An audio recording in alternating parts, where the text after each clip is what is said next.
Jadi menurut data Riskesdas yang terbaru, ranking pertama penyakit gigi dan mulut di Indonesia memang masih ditempati oleh penyakit gigi berlubang atau karies. Nomor 2 adalah penyakit periodontal.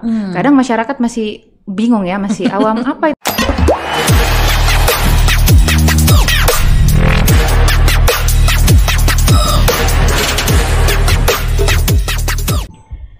Assalamualaikum warahmatullahi wabarakatuh. Selamat pagi Sobat Healthies.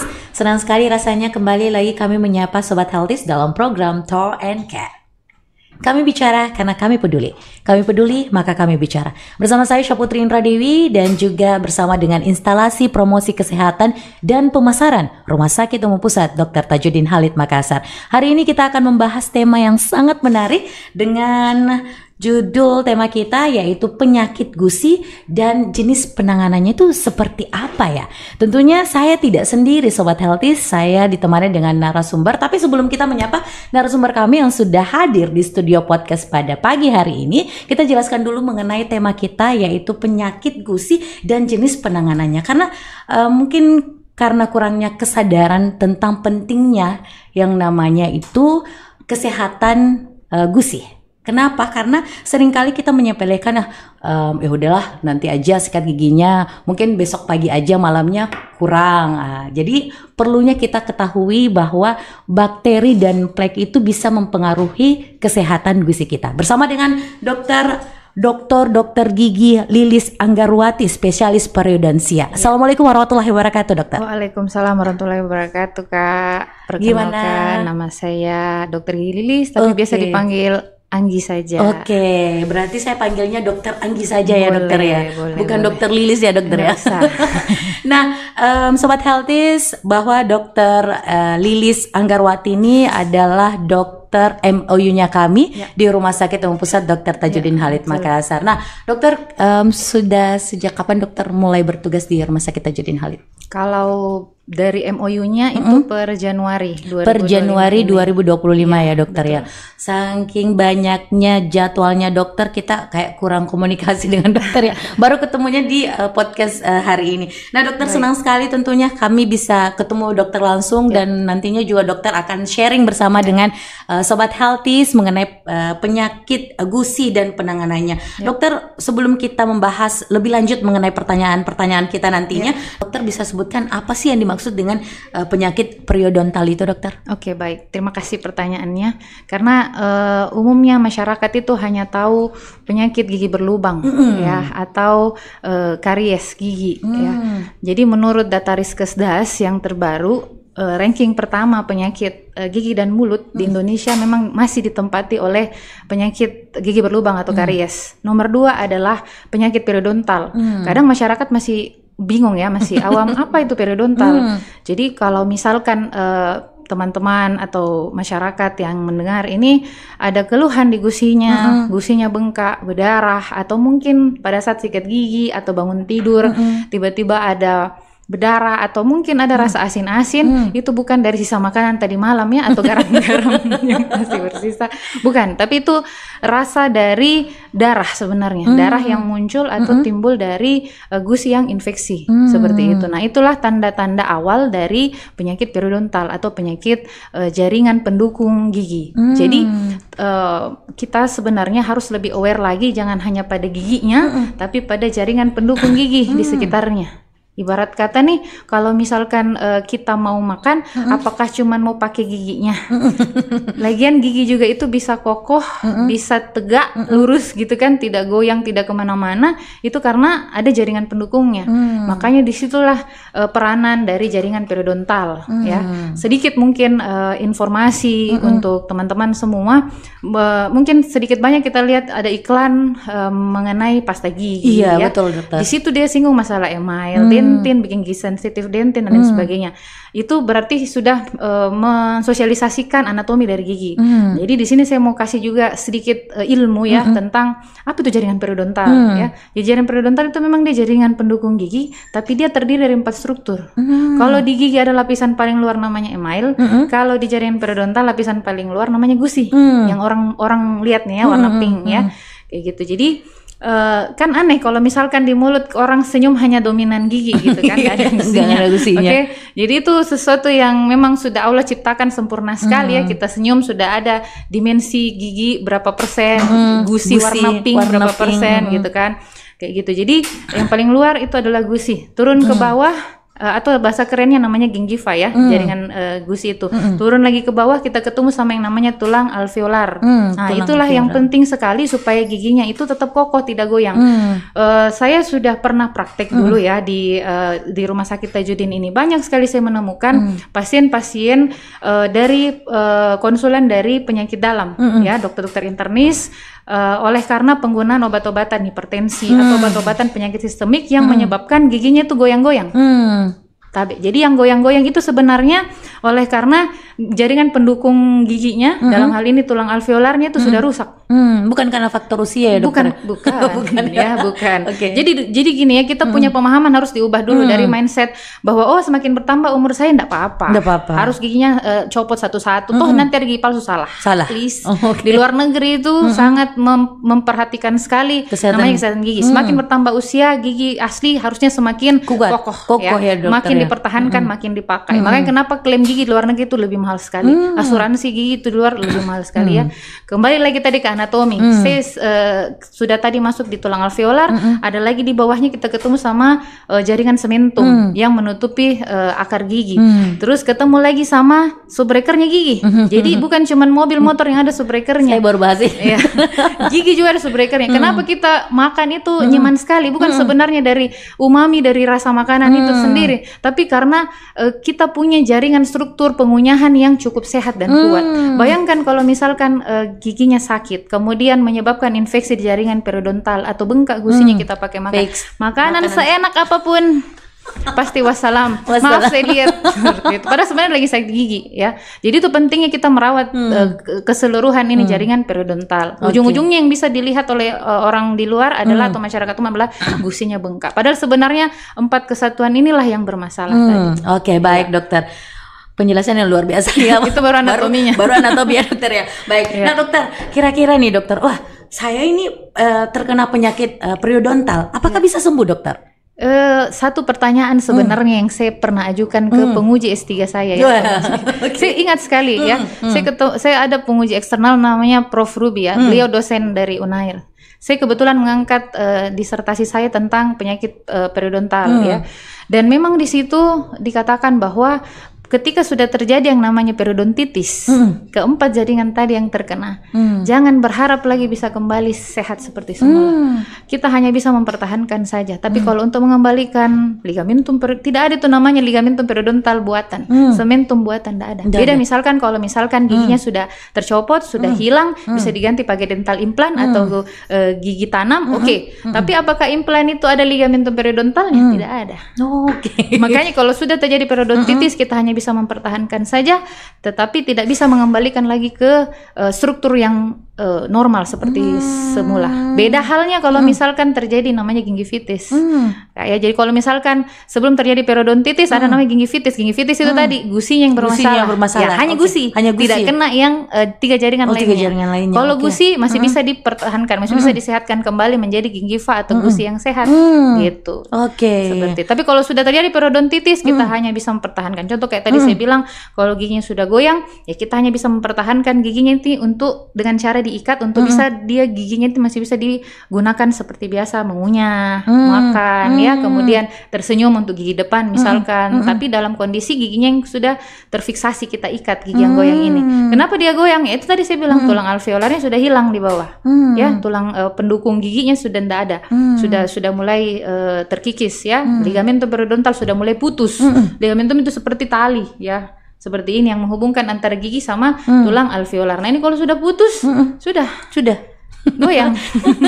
Istilahnya orang di sini sisa didatek saja itu sudah lepas giginya. Tapi jangan khawatir, itulah gunanya spesialis periodontia ya atau periodontis hadir di rumah sakit ini ya. Jadi yang seperti itu bisa kita minimalisir bagaimana caranya giginya masih bisa dipertahankan, masih bisa dipakai, masih bisa dirawat. Seperti itu. Jangan dicabut. Ya. Jadi kita nih anti sebenarnya mencabut gigi selama masih bisa dipertahankan. Baik dokter. Nah, untuk perawatannya dokter, apakah periodontis periodontokritis ini membersihkan gigi, dokter? Iya. Iya. Oke. Cara pembersihannya apakah sama dengan dokter gigi seperti pada umumnya, dokter? Oke, baik. Bagus sekali pertanyaannya. Terima kasih. Jadi ada juga pasien gini bilang, dok, kalau saya membersihkan karang gigi sama dokter A bisa tidak yang bukan spesialis misalkan? Bisa. Karena memang kompetensinya kami sebagai dokter gigi umum, saya sebagai dokter gigi umum dulu sebelum spesialis juga seperti itu, adalah melakukan pembersihan karang gigi atau biasa kita bilang scaling ya, mau manual ataupun elektrik. Ya silahkan saja, tidak ada masalah. Tetapi ketika sudah di scaling, ternyata keluhan yang dirasakan pasien, gusinya masih tetap berdarah, giginya masih goyang, masih ada, ya silahkan berkonsultasi ke spesialis periodontia seperti itu untuk ditangani lebih lanjut. Tapi pertanyaannya kalau apakah saya mengerjakan, pasti saya kerjakan karena setiap pengerjaannya kami SOP-nya ada namanya terapi inisial atau inisial terapi atau terapi pada kunjungan pertama, memang SOP-nya adalah scaling atau pembersihan karang gigi. Ada juga istilahnya namanya root planing. Root planing artinya kita membersihkan permukaan akarnya supaya terhindar dari karang-karang gigi. Ya, jadi itu karang gigi bukan cuman kita lihat di atas di permukaan gigi saja menempel, tapi karang gigi juga bisa menempel di bagian bawah, di bawah gusi yang kita tidak lihat. Mau buka cermin, mau diubek-ubek bagaimanapun tidak bakal kelihatan karena dia ada di bawah gusi. Ya kayak gitu, hanya bisa kelihatan pada saat kita ronsen ataupun dengan pemeriksaan lokalis yang menggunakan alat khusus yang kami sebut dengan probe misalkan. Iya. Baik dokter. Dokter, apakah dokter spesialis periodontis ini juga bisa membuat gigi palsu, dokter? Kalau mengenai gigi palsu sudah ada spesialisasi lainnya ya, disebut sebagai prostodontis ya, jadi spesialis yang membuat gigi palsu seperti itu. Tapi kalau pertanyaannya bidangnya saya ada kompetensi untuk bikin gigi palsu, ada ya ada. Tetapi case-nya lebih mengarah ke kasus jaringan periodontal. Misalkan kayak tadi Mbak Putih ya, dia giginya goyang-goyang ya. Kemudian kita sudah rawat nih ya, kita sudah rawat tulang alveolarnya, kita tambahkan dengan bubuk tulang dan lain sebagainya supaya jaringan periodontalnya tetap kokoh. Kemudian kita ikat dengan menggunakan kawat. Nah, setelah itu kalau ada giginya yang sudah hilang, sudah tanggal, itu bisa kita gantikan dengan gigi palsu yang berhubungan dengan ikatan pada gigi yang goyang tadi. Jadi substansi dari gigi palsu yang kami desain untuk periodontis desain itu adalah menyokong juga gigi sisa yang kondisinya sudah mobile atau sudah goyang seperti itu. Ya. Dokter, biasanya kan kita perempuan nih, lagi menstruasi nih, tapi giginya udah goyang. Itu bisa dicabut nggak dalam situasi? Ini case pribadi kan? Pengalaman pribadi ya? Enggak, dokter, biasa ada keluhan nih dari pasien kan, dokter konsultasi. Saya mau ke dokter periodontia nih, tapi dalam keadaan menstruasi itu boleh nggak terjadi perubahan nggak nantinya? Ada efek sampingnya nggak? Iya, baik. Pertanyaan bagus sekali. Jadi penyakit periodontal itu memang banyak sekali yang menyasar ibu hamil karena ada gangguan hormonal di situ. Betul. Ada perubahan hormonal juga pada wanita-wanita remaja ya yang beranjak remaja gadis gitu ya. Kemudian ibu-ibu yang mau menopause, kemudian masa-masa menstruasi, anak-anak misalkan mahasiswa yang mau masuk fase ujian misalkan, itu banyak sekali efeknya ke jaringan periodontalnya seperti itu. Ingat, semua juga dipengaruhi oleh karena faktor penyebab utamanya apa tadi? Adalah plak dan kalkulus yang tadi Mbak Putri sudah bicarakan di awal. Jadi penyebab utamanya sebenarnya itu adalah plak dan kalkulus yang menempel di gigi. Seperti itu. Ditambah lagi faktor hormonal, ditambah lagi faktor kebiasaan buruk yang malas gosok gigi ataupun rajin gosok gigi tetapi caranya lagi yang kurang tepat. Nah, itulah semua menjadi akumulasi seperti itu. Ditambah lagi sistem imun pasien tersebut atau seseorang tersebut itu lagi turun-turunnya karena mau ujian misalkan atau misalkan dia terima gaji tidak sesuai, remunnya turun. Nah, itu juga mempengaruhi semuanya, dokter ya. Seperti itu. Berarti mentalnya juga ini harus dikuatkan juga ya, dokter. Betul. Selain faktor lokalis ya, itu masih faktor lokalis, tapi ditambah lagi misalkan kayak tadi yang saya bilang ada pasien yang hipertensi, misalkan ada yang diabetes mellitus, ditambah lagi kebersihan oral hygiene-nya tidak bagus, ya sudah makin memperburuk lah. Ya. Baik dokter, ini masalah tentang wanita yang sedang menstruasi. Kembali lagi kita membahas lagi tentang bagaimana dengan pria yang merokok dokter ya. Merokok. Wah. Itu gimana tuh dokter? Itu Lari-lagi mempengaruhi gusi lagi ya dokter ya. gusi. Berarti gusinya warna pink kira-kira. Ya, betul. Jadi pasti keluhan pertamanya adalah, "Dok, kenapa gusi saya hitam ya? Kenapa gusi saya lebih gelap ya?"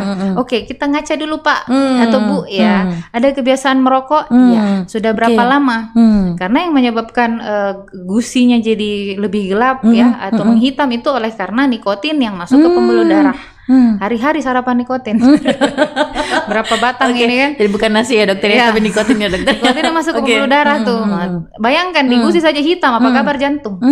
Ya. Itu kan sudah ada spesialisasi yang akan bahas. Tapi enggak usahlah jauh-jauh misalkan ke gusinya saja yang memang nampak ya. Kalau jantung kan harus dibuka dulu ya baru kelihatan. Oh, ternyata sudah menghitam jantungnya. Nah, ini gusi saja itu sudah menghitam ya oleh karena kebiasaan merokok itu. Tapi kalau bertanya bisa enggak dipingkan kembali ya istilahnya kalau misalkan masyarakat awam bilang saya mau bleaching gigi ya giginya yang diputihkan tapi kalau kami ada namanya bleaching gingiva atau bukan diputihkan gingivanya atau diputihkan gusinya tapi dikasih pink ya dipingkan dia punya gusi jadi itu bisa ya dokter ya bisa asal ya kita tanda tangan kontrak dulu sama yang merokok ini ya bikin dulu di situ perjanjian bahwa tidak akan merokok seumur hidup ya karena kalau tidak kerjaan lagi ke kita atau enggak dia merokok kembali lagi atau mungkin efeknya tidak terlalu bagus akhirnya kan kadang pasien gitu dok kenapa katanya bisa jadi pink kok gusi saya bisa hitam kembali misalkan coba tanya lagi apakah kembali lagi 1-2 batang yang mungkin kemarin 10 batang ya sekarang cuma 1 batang aja dok gitu kan tapi kan pasti akan mempengaruhi lagi dia punya warna pada gusi seperti itu dampaknya juga cukup berbahaya juga ya dokter ya makanya kenapa rokok itu dilarang ya seperti itu. Baik dokter. Nah selanjutnya dokter, kalau perawatannya tuh berapa lama dokter? Iya, kalau perawatannya sebenarnya kalau sudah ada case sampai gigi goyang itu harus multiple visit ke kita. Tidak bisa hanya satu kali kunjungan habis itu pulang selesai. Tidak ada beda hal cerita kalau hanya sekedar dia hanya gingivitis ringan yang tadi saya bilang infeksi pada gusinya saja di scaling kita kasih obat kumur kalau perlu kita kasih antibiotik kalau memang ada infeksi pada gusinya yang bengkak kita sambil doakan ya kadang gitu saya pulang saya doakan pasiennya Allah semoga pasiennya enggak rekuren ya penyakitnya tidak rekuren jadi pada saat tetap kontrol 1 minggu setelahnya biasanya saya recall kembali pasien dilihat oh ya sudah ada perubahan dari yang pertama makanya kita penting juga mendokumentasikan kondisi oralnya pasien sebelum dan sesudah perawatan supaya pasien bisa puas juga melihat hasilnya kayak gitu itu untuk kasus gingivitis yang atau infeksi pada gusi yang ringan tapi beda halnya kalau misalkan dia sudah periodontitis sudah giginya sudah goyang-goyang misalkan nah itu bisa sampai paling cepat 6 bulan. Itu pun harus berkali-kali datangnya. Ya, karena kita harus memfollow up kembali bagaimana perawatan yang sudah kita berikan. Karena pada kondisi gigi yang sudah goyang itu mau tidak mau kita membutuhkan penambahan bubuk tulang atau istilah kerennya bone graft. Ya, itu sampai ke pasca operasi nggak dokter? Iya itu masuk ke tindakan pembedahan periodontal. Jadi kalau perio itu sebenarnya bukan hanya sekedar membersihkan saja karang gigi, tapi lebih kepada kita melakukan ya ibarat tadi ya ada karang gigi di bawah. Bagaimana caranya kita cuma intip-intip korek-korek gitu kan? Harus kita buka gitu. Jadi mau tidak mau kita harus anestesi dulu, kemudian kita open flap, kita buka gusinya, kita tetap insisi. Tapi itu semua bisa kita lakukan di dental chair biasa dalam lokal anestesi ya itu bisa kita lakukan tindakan kemudian kita bersihkan tadi saya bilang scaling root planing kalau sudah bersih baru kita tambahkan bone graft itu atau kita lakukan grafting istilahnya supaya daerah yang kosong di bawah yang sudah hilang tulangnya bisa terisi sama tulang kita harapkan adalah terjadi regenerasi pada tulang alveolarnya sehingga giginya itu bisa kembali kokoh. Keren dokter penjelasannya. Nah dokter dan hal-hal ini kadang yang memang masyarakat masih kurang tahu pemahamannya ya dokter ya itu tadi dia bilang oh saya sudah tua dok nggak apa-apa saya sudah punya cucu saya sudah babi bu jadi nggak apa-apa nih nggak apa-apa hilang satu persatu sebenarnya masih bisa dipertahankan asal memang sabar kemudian telaten kita lakukan dental health education pemahaman bahwa di rumah harus dilakukan ABCD ya contoh misalkan kalau misalkan sikat gigi sudah dengan caranya yang tepat tolong pakai dental floss kayak gitu ya supaya sisa makanan di antara giginya itu bisa terangkat juga ya dokter ya. Oke. Karena rasa penasaran saya sama dokter Lilis ini dokter Lilis Anggarwati ya dokter ya. Ini paling paling sering menangani kasus-kasus apa saja dokter selama menjadi dokter spesialis parodontia? Ya itu tadi gigi goyang. Gigi goyang paling banyak ya dokter ya. Artinya dia sudah di fase terminal. Sudah di fase akhir itu gigi goyang. Artinya kalau kita mau menentukan prognosisnya ini, kalau dirawat bagus atau tidak dok? Ya, ya tergantung. Ya, bisa saja saya bilang ini sudah sudah hopeless. Hopeless berarti mau tidak mau harus dicabut. Tapi kalau misalkan masih ada sedikit, jadi saya pernah waktu masih zaman residen ya, saya dapat case. Jadi gigi 4 gigi depan ya di foto ronsen. Kita kan, jadi kalau kami tuh mau tidak mau harus ada ronsen. Ya itu seperti tadi, kita kan bukan cenayang ya, bukan peramal yang kira-kira kayaknya tulangnya sisa sekian segini, jadi harus di ronsen. Ya mau panoramik, mau CBCT juga bisa. Tapi di rumah sakit Tajun sudah mendukung itu ya. Saya sudah kemarin komunikasi sama dokter di radiologi. Jadi itu enak sekali untuk mendukung kita punya perawatan. Jadi pada saat nanti di foto itu kelihatan saya punya pasien itu ujung-ujung akar saja yang tertutup sama tulang. Bayangkan. Hanya itu saja. Padahal itu sebenarnya tulang harusnya ada di atas sini, dia di bawah sini. Ya, jadi istilahnya di detek saja dia sudah lepas.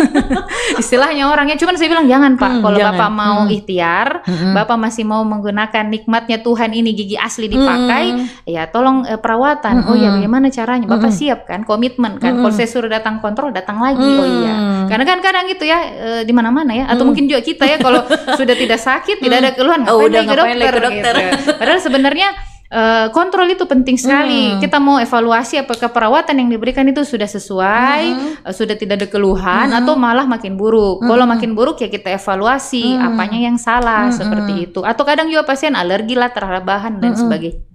Makanya dibutuhkan sekali tuh Mbak, kalau misalkan kita lakukan perawatan kepada pasien, kunjungan berulang atau multiple visit. Nah dokter, apakah semua penjelasan dokter ini di cover oleh BPJS? Di cover dokter ya. Di cover. Nah sobat healthies, semua penyakit yang misalnya gigi bermasalah pada gigi goyang, gusi, itu semua di cover sama BPJS ya dokter ya. Jadi jangan khawatir lah ya, misalkan yang jelas sudah ditangani oleh vaskesnya sebelumnya, misalkan sudah dilakukan scaling, tapi ternyata keluhannya masih ada, ya mau tidak mau harus ditangani oleh spesialistik perio di rumah sakit. Baik dokter, terima kasih banyak dokter untuk penjelasannya yang luar biasa tentang tema kita yang sangat menarik pada hari ini, yaitu penyakit gusi dan jenis penanganannya sudah ditangani langsung oleh dokter spesialis parodontia dan sudah dijelaskan apa-apa saja hal-hal yang harus dicegah sebelum mengobati ya dokter ya. Mungkin ada satu pesan dokter untuk sobat healthies. Intinya jangan pernah takut-takut untuk ke dokter gigi. Jangan tunggu ada keluhan baru ke dokter gigi ya, karena lebih baik mencegah daripada mengobati. Jangan sampai tunggu giginya goyang baru cari dokter gigi ya, kayak gitu. Jadi sebaiknya masih gusi berdarah misalkan atau bau mulut misalkan, itu tanda-tanda semua ada infeksi, ada peradangan di rongga mulut. Jadi sebaiknya mencegah lebih baik, periksakan giginya sebelum terjadi yang kayak tadi saya bilang, gusinya bengkak, giginya goyang, bahkan ada mungkin pasien yang bisa cabut satu-satu giginya dan sebagainya. Itu berarti sudah tanda fatal dan itu bisa berpengaruh ke gigi yang lainnya. Baik dokter. Dan prakteknya dokter Lilis Anggarwati ini setiap hari apa dokter di rumah sakit Tajudin Halid? Di rumah sakit Tajudin Halid ini 3 kali seminggu ya. 3 kali seminggu dokter, Senin, Rabu dan Jumat. Nah sobat healthies, jika ingin menemui langsung dokter Lilis Anggarwati bisa datang ke rumah sakit Tajudin Halid setiap hari Senin, Rabu dan Jumat. Jamnya jam berapa dokter Dari prakteknya? jam 9 sampai jam 1. Di poli eksekutif juga ada. Oh dokter, di poli eksekutif juga ada. Di poli eksekutif apakah berbeda dokter dengan poli biasanya dokter? Iya, karena kalau di poli eksekutif itu kita menerima pasien dengan asuransi yang lain selain BPJS ataupun pasien umum kita kerjakan di poli eksekutif. Itu biayanya mahal nggak sih dokter untuk di poli selama eksekutif? masih rumah sakit pemerintah pasti terjangkau. Baiklah. Itu pertanyaan jawaban yang paling ditunggu-tunggu oleh sobat healthies. Intinya jangan dulu takut lah masalah biaya ya. Periksakan kesembuhan yang paling penting ya dokter betul sekali. Makanya jaga kesehatan itu penting banget ya dokter ya. Dan kepedulian ya. Karena itu tadi makanan tidak akan enak semal apapun kalau giginya goyang. Jadi bilangnya hambar semua ya dokter ya. Terima kasih dokter gigi Lilis Anggarwati spesialis parodontia sudah hadir bersama kami di podcast Rumah Sakit Tajudin Halid. Untuk itu sobat healthies jangan lupa dukung kami dengan memberikan memberikan masukan dan juga saran untuk membangun dan meningkatkan pelayanan kami di Rumah Sakit Umum Pusat Dr. Tajudin Halid Makassar, UPF BBKPM dan UPF BKTM. Saksikan terus program kami di Talk and Care. Talk and Care. Kami bicara karena kami peduli. Dan kami peduli, maka kami bicara. Sampai jumpa Sobat Healthies. Dadah. Dadah.